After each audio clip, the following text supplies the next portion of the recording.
One of the Labour Party's iconic post-war leaders, Nye Bevan, the founding father of the NHS, is famous for declaring that the language of priorities is the religion of socialism. His point was that you could only understand what socialism meant if you could see it in action through the priorities of a Labour Party in power. After this week, perhaps the socialism of Keir Starmer and Rachel Reeves is a little clearer. The Chancellor decided that, given the choice, it was more important to keep benefits up than to bring taxes down. That it was more urgent to secure day-one employment rights for workers than to protect jobs by cutting hiring costs for their bosses. That it's expedient to reward older voters with pension increases well above the pay rises available to the average worker than, for example, to subsidise housing costs for young couples. And in a little noticed detail, the Chancellor's tripling the bill for housing asylum seekers over this decade to £15.3 billion, rather than perhaps risk a row over our international obligations to people seeking refuge. In short, this is what the Prime Minister would no doubt describe as a caring, compassionate socialism, investing in growth.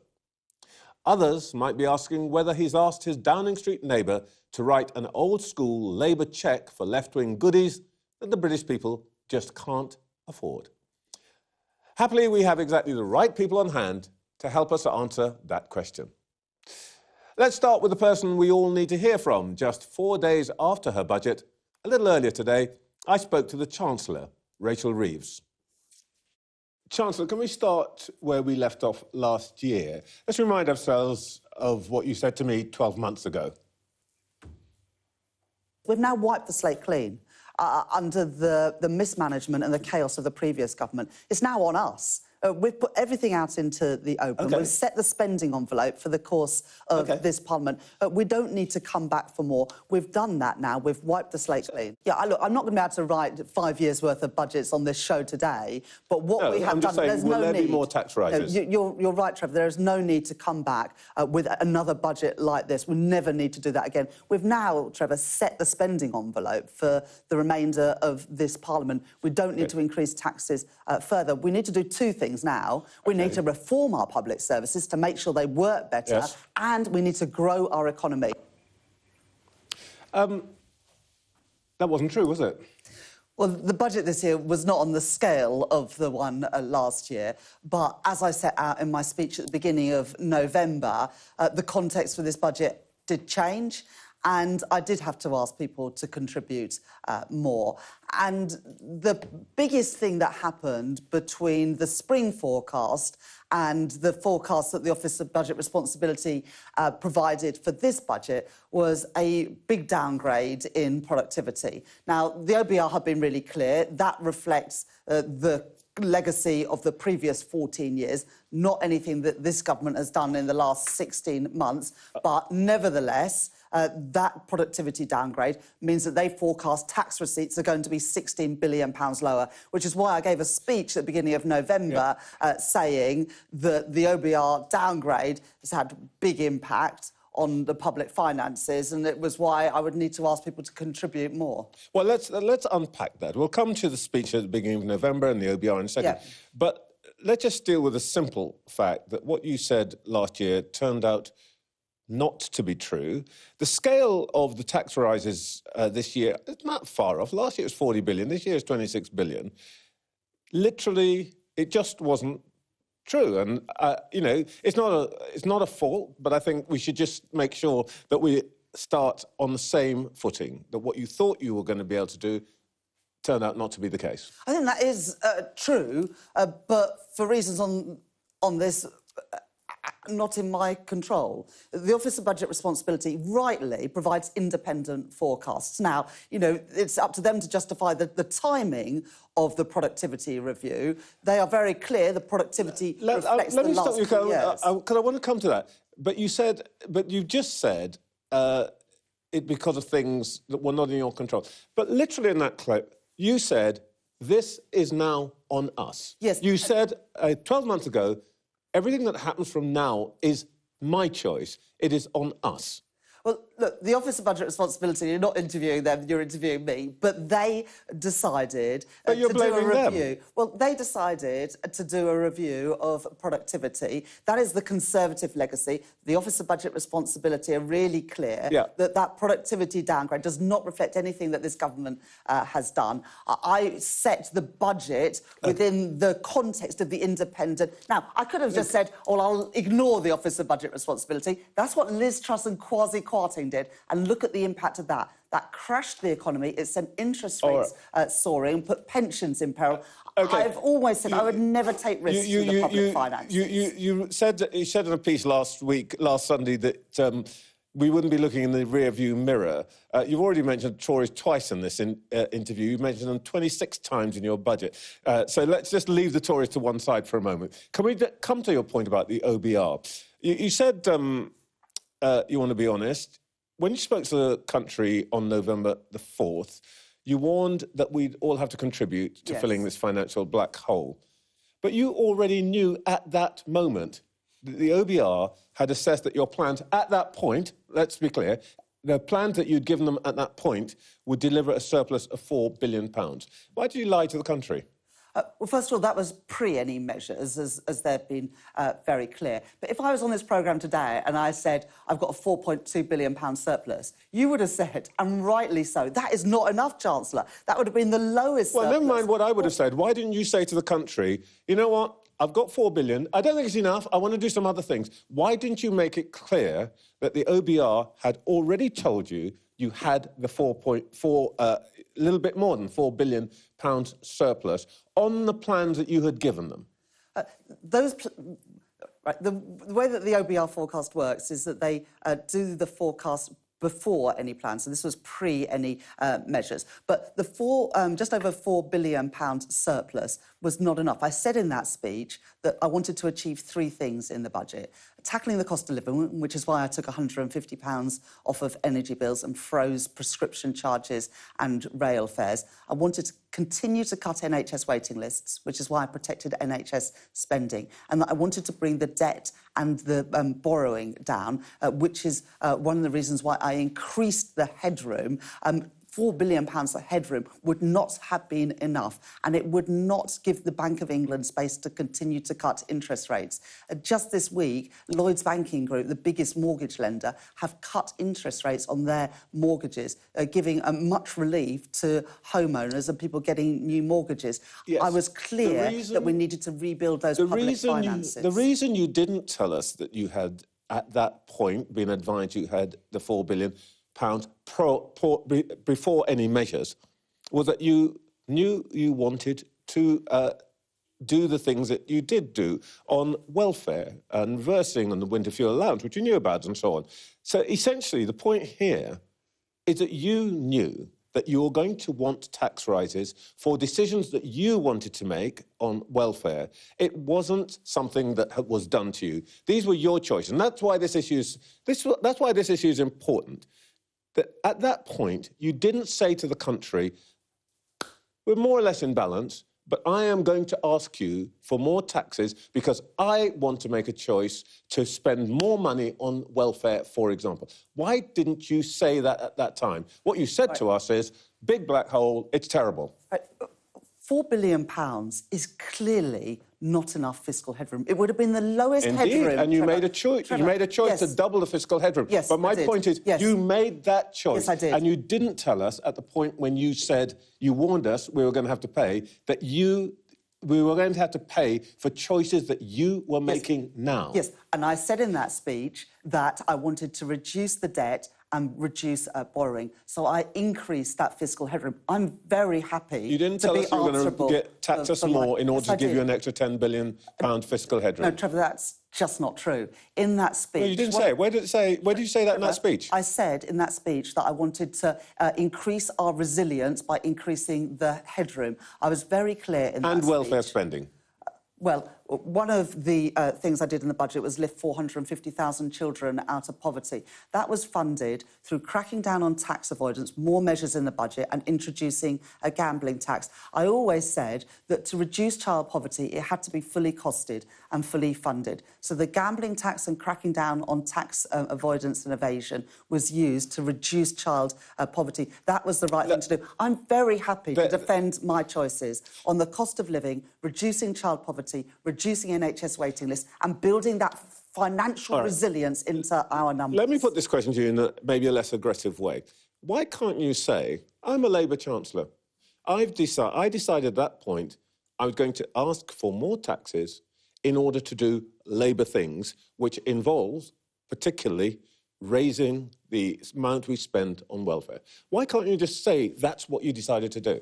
Well, the three objectives I had in the budget were to cut the cost of living, which is why we gave £150 off of everyone's NHS bills and froze prescription charges and rail fares. I said in that speech at the beginning of November that I wanted to cut NHS waiting lists. Both of those are very Labour things to do, but also I wanted to ensure that our economy was resilient to withstand shocks like conflicts, like trade barriers, and that's why I wanted to increase the headroom. To do those things in the context of a downgrade in our productivity, which costs £16 billion, I needed to increase taxes. And I was honest and frank about that in the speech that I gave at the beginning of November. I kept that contribution that everyone needs to make as low as possible through a number of progressive reforms. You do keep mentioning... Those are Labour choices. You do keep mentioning the downgrade, but actually you knew at the time from the OBR that that downgrade had been balanced by wage increases, tax revenues from wage increases let me address that and inflation. Let me address that head-on, Trevor. The biggest single factor for the lower tax revenues is the productivity downgrade. But in addition to that, the OBR said before the measures that I took in the budget that inflation was going to be higher and that would result in higher tax receipts. But that's not a good thing because higher inflation, inflating tax revenues... Nobody thinks it's a great thing. No, All I'm saying is... What I'm saying is that... You keep saying it... Trevor, I wanted to address this, and it is really important that people understand this. Because of the measures that I took in the budget, inflation is going to be 0.4 percentage points lower next year than they originally forecast because of our cost of living measures to reduce inflation. And so I needed to address as well the higher inflation that the OBR said would otherwise result. So there were a number of things happening in the economy, lower productivity growth, but also higher inflation, and I needed to address both of those. I wish you could talk in more detail about that, but no doubt we'll come back and talk about whether that's worked in inflation in a year's time. Now, but the leader of the opposition... Let's see, but the OBR say 0.4 percentage points off of inflation, in part because of £150 off of energy bills. It hasn't... OK. Look, the leader of the opposition said about the choices that you made that, I'm quoting here, for months, Reeves has lied to the public to justify record tax hikes to pay for more welfare. Did you lie? Look, I'm a Labour Chancellor. I want to reduce child poverty. I make no apologies for that. This will be the biggest ever reduction in child poverty in a parliament ever. And I'm proud to be the Chancellor that lifts 500,000 kids out of poverty. That means kids not going to bed hungry. It means kids not waking up in cold and damp homes. And I am proud and I'm very happy to defend the choices I've made. I just asked you, did you lie? And I have to say, the answer I was looking for was no. I didn't hear the word no. But you also asked about welfare in that question. No, I just asked you, did you lie? Of course I didn't. Good, OK. By the way, was the Prime Minister informed through all of this process? Yes. And he was right there with you on it all? Yes, of course. Decisions you made, what you said on November the 4th? Yes, we are a partnership. We have a budget board. The Prime Minister, Keir and myself met regularly to discuss the budget and the choices, because these are the choices of this government. And I'm really proud of the choices that we made to cut waiting lists, to cut inflation and to build up that resilience in our economy. OK, let's get off process and talk about the actual central choice that you made, which is the decision to lift the two-child benefit cap. Extra £3,500 every household on universal credit with a third child. Why should a working woman who has restricted the size of her own family to 2 children or fewer subsidise a woman who has made a different choice? Well, first of all, it is men and women who decide to have children, and the choice benefits go to the mother. For children, anyway. They go to the main carer. Yeah. That is predominantly women. But you know the question I'm asking you. Why should that woman subsidise a woman who's made another choice? I really would prefer you to talk about families. But, OK, so what the two-child limit did was push children into poverty. More than 300,000 children were pushed into poverty because of this choice, and 450,000 children will be taken out of poverty.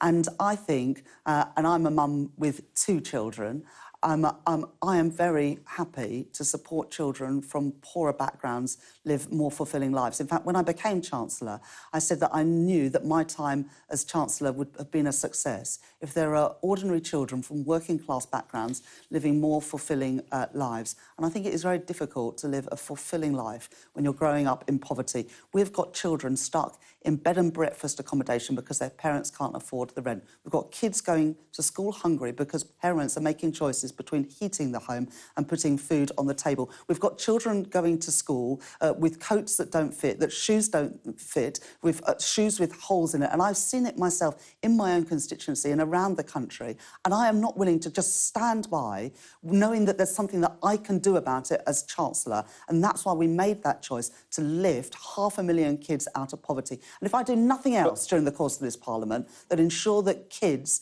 don't grow up hungry, then I'm really pleased. By the way, last time I asked you that question, you didn't say any of that. You said we couldn't afford it. And what I set out in the budget is how it is fully costed and fully funded. So we introduced an increase in the online gambling taxes. So online gaming, the taxes goes up to 40%. Yes. Online betting, the taxes go up to 25%. That brings in more than £1 billion a year. Well, Trevor... I get the political argument. We don't ring-fence gambling taxes to pay for this. No, I mean, honestly. Well, actually, what you need to do, if you introduce a policy, is explain where the money's going to come from. And I have done that. We're cracking down on tax avoidance. In fact, we're going to raise £10 billion extra a year through cracking down on tax avoidance. And we are introducing these taxes on online gambling. It came from freezing tax thresholds. Well, but look, you still haven't answered... You haven't answered the moral question I've asked you, which is the question that your constituents will ask. Because you talk about as though actually children just arrive by accident. People make a choice. Are the 560,000 households who are going to benefit from this change, are they all people who had no choice about whether they had the 3rd or 4th child? Well, in my constituency of Leeds West and Pudsey, around a third of kids grow up in poverty. And you asked about my constituency. Was the people make a choice. And my question, which you still haven't answered, is what do you say to the person who says, I made this choice, why should I subsidise somebody who made a different choice? Because all children should live fulfilling lives, and it is the children in the end that pay the price of poverty. But let me say something else about choice. Because under the 2-child cap that the Conservatives introduced, there was something called the rape clause. So if you... a rape clause, which meant that if you conceived non-consensually, you could still get support if you could prove that your child was born non-consensually. Well, as the first female Chancellor of the Exchequer, I'm not willing to preside over a system where a woman has to prove that. And so, along with getting rid of that 2-child cap, we've also got rid of that rape clause. And I think every single woman in this country, to come back to your first question, will be very pleased to hear that. I would freely acknowledge, I have a view about it, that what you've just said was a scandal. But it had very little to do with the actual choice you've made. Let me put it this to you. You can't have a limit that doesn't involve something like that, because unless you said that a child that was born non-consensually didn't deserve support. So any system... There are not 560,000 children who are the result of that situation. No, there's not. But that clause will exist as long as you cap the number of children that get support. But in the end, it is children that pay the price of this vicious and cruel policy, and that will end in April next year. Let me just put it to you that there may be another reason here. This policy has been discussed many times. Here's what the public thinks. 37% of Labour voters in 2020, those who voted Labour in 2024, are in favour of scrapping the cap. More than half of Labour voters are not in favour of it. Who is in favour of it are Labour Party members, 84% of them. Are you choosing party over country here? I'm choosing children, Trevor. This lifts more than 500,000 children out of poverty. Combined with our changes on free breakfast clubs, extending free school meals, 30 hours free childcare for working parents with preschool-age children. You can put up those percentages, but the people I was thinking about were kids who I know in my constituency who go to school hungry and go to bed in cold and damp homes. And from April next year, those parents will have a bit more support to help their kids. One other issue that came out of the budget, of course, the big thing was the stealth taxes. Now, I chair a medium-sized business myself. We've done pretty well. We want to expand. I know what's going to happen this week. Chief Financial Officer is going to say, rise in national insurance, massive hike in business rates. They've already added tens of thousands to our overheads. The CHRO is going to warn that the stealth taxes, the freezing of the thresholds, have just pushed up the cost of hiring because candidates know that they're going to get less out of their pay packets because more is going to HMRC. Your big priority is supposed to be growth. You're actually killing growth.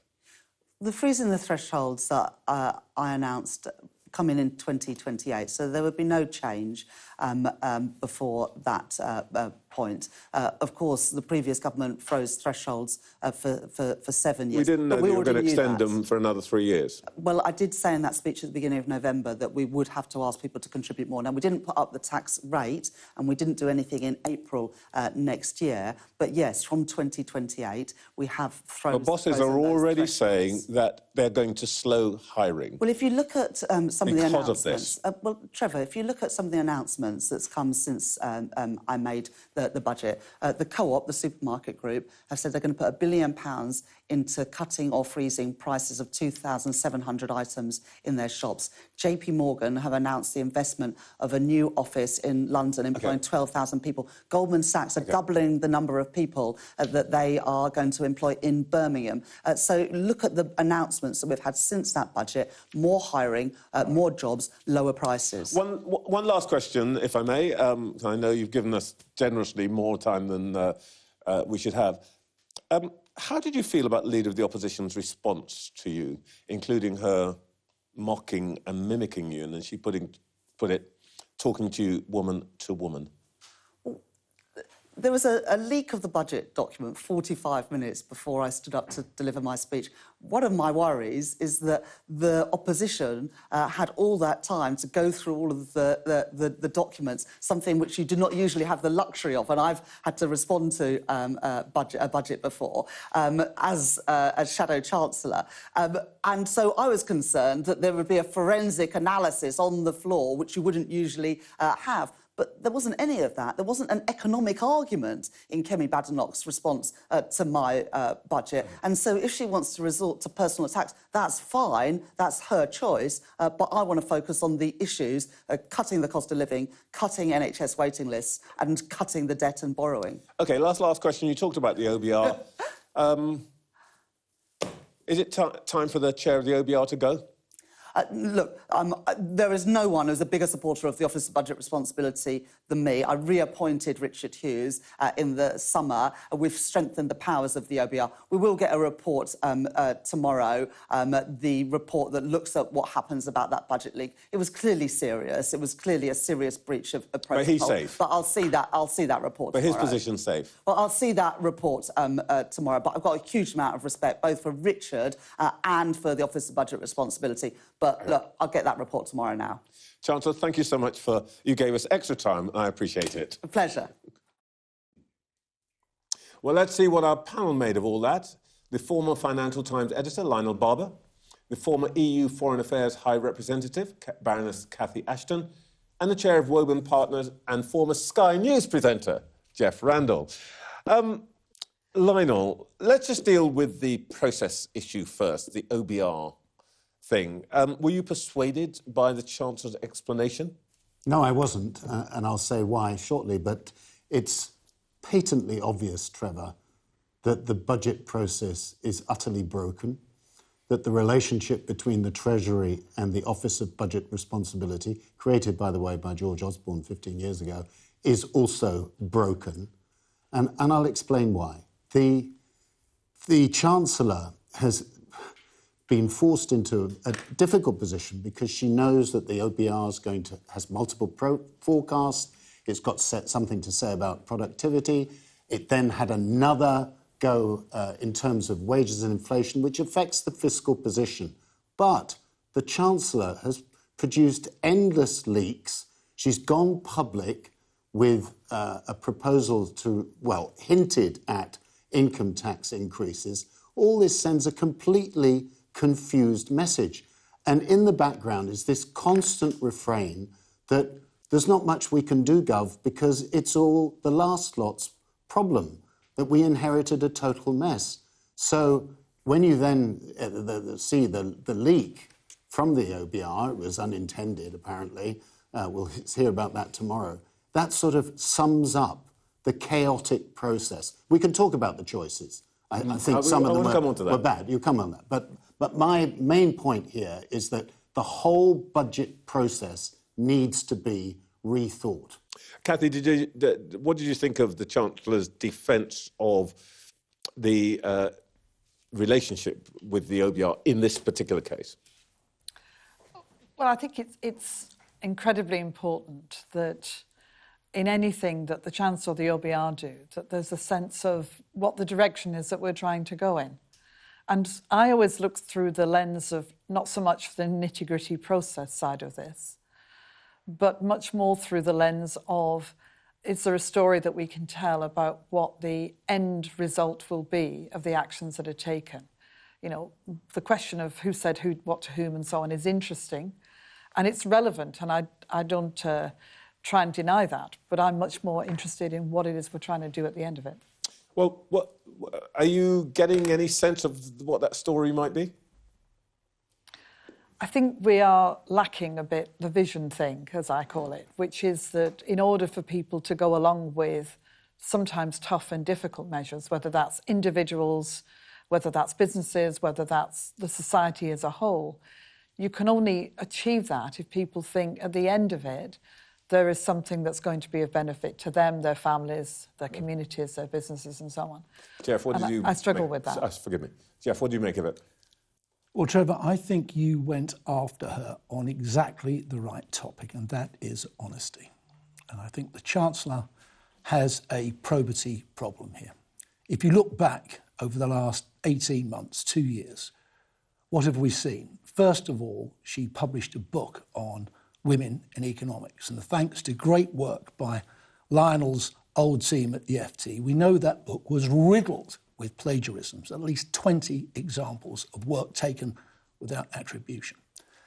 Then we had her CV claims that she was an economist at the Bank of Scotland. Now, the joke is in the city that she was really Rachel from accounts. Well, she wasn't even that. She was Rachel from customer complaints. We don't want to go too far over her CV, Jeff. Okay, let's deal with what she said today.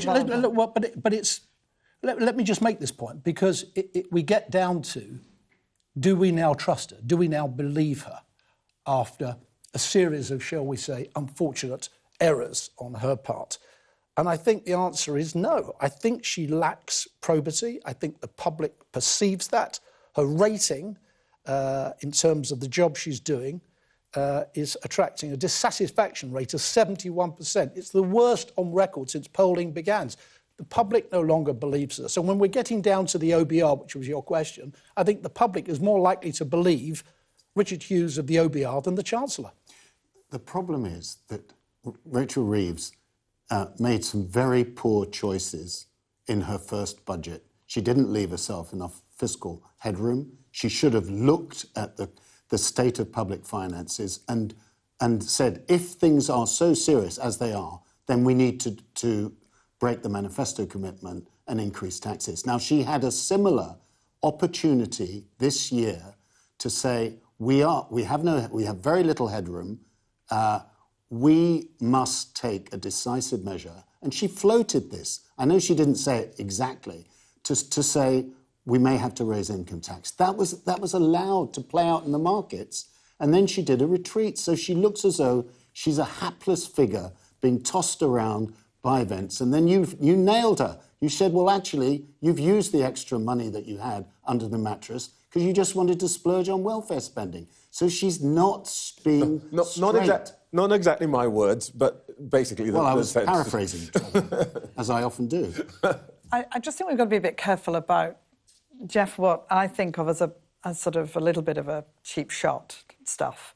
Because I think what we need to focus on is what this budget actually means for people. I want to ask about that, Cathy, because the centrepiece of the budget was the decision, essentially, to lift the two-child benefit cap. And this, in a way, I think the Prime Minister and the Chancellor advanced as an expression of what they're about, in a sense, the story that you talked about. Were you convinced that this was the best way to do it? Well, I'm one of the people who was fortunate in life to have been a Sure Start minister. And I'm a huge fan of the work that was done in the Blair years, as it happened, but that's neither here nor there, to be able to work at how you lift children out of poverty in the broader sense of the word poverty. Because, as the Chancellor rightly talked about, it's about more than just the obvious. It's more than just have they got enough food. It's more than just what they've got to wear and where you live and all of those things, which are incredibly important. But it's also about the ability to be able to access the kind of future that we want all these children to have, whether they're the third child or the fourth child or the second child. This is about the future of our society. These people will contribute. So I think I would probably have wanted to do more to try and recreate what was the most successful programme on poverty for children. What was something that was so successful, middle-class parents wanted to get their kids into Sure Start programmes, and which we know from the results that we saw with 11-year-olds was hugely successful. So if you had the $3 billion, you would have put it into Sure Start rather than into this? I would have wanted to look at that as an option, for sure, because you make choices in what you think is going to be the best way forward. And it's not about saying to parents, you shouldn't have the ability to make choices for your kids. But if you've got those kind of programmes that you know work and that can show you can give children a really good start in life, why not recreate them? Jeff, I did put it to the Chancellor that more widely there would be a question in people's minds about whether this was morally justified, if I can put it this way. And David Blunkett, the former Labour Cabinet Minister, said this week that actually he would have chosen Sure Start rather than this, and partly because people think that, other people make a different choice. Do you think that the Chancellor's response to this was convincing? Well, let me just answer Cathy. Cathy, I thought it was surprising that you said I was making a cheap shot. Yeah. Looking at the Chancellor's integrity, I think that's precisely what MPs will be looking at tomorrow in Parliament. But let's move on to the question about the cap, or the removal of the cap. You asked that question last week, Trevor, or was it the week before, to Heidi Alexander. You didn't get a response, but you had a good go. I'm glad somebody's watching. The nub of your question was, is it fair? Is it fair? Because the Chancellor and indeed the Prime Minister bang on about fairness. And this is the fundamental point with this. Is it fair that a couple who perhaps both work on low wages, near to minimum wage, do their best, work hard, try to save, and make that choice after child number 2, not to have any more? They would like to, but they don't because they can't afford it. On the other side of the fence, we now have a group of people who are on welfare benefits who are able to have as many children as they like. In fact, there's an old iron law in economics that if you subsidise something, you get more of it. And I fear that we are going to encourage a lot of benefits families simply to have more children because it suits them.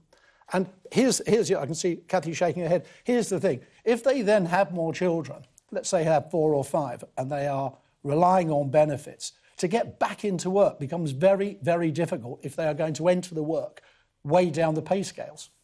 Trevor, The big story this week is what did the Chancellor know and when did she say it? What were the interactions between the Treasury and the Office of Budget Responsibility? I think this is really, really important because it does bear on probity and honesty.